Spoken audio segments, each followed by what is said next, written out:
Welcome guys, so today I am with Motorola Moto G22 and I want to show you how camera pro mode looks in this phone. So to enter the pro mode, you have to go for the more mode, and the pro mode will appear right here.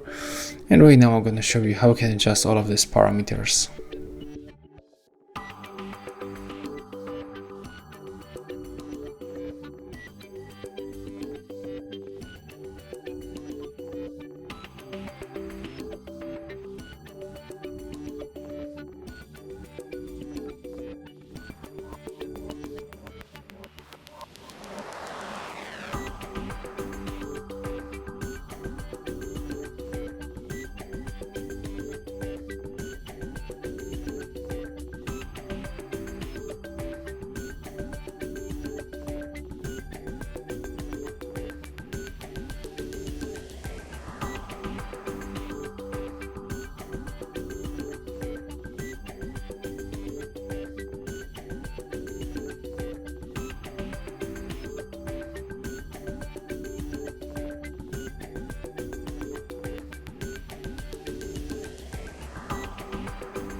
Okay, and as you can see, that's all for this mode. If you find this video helpful, remember to like, comment and subscribe.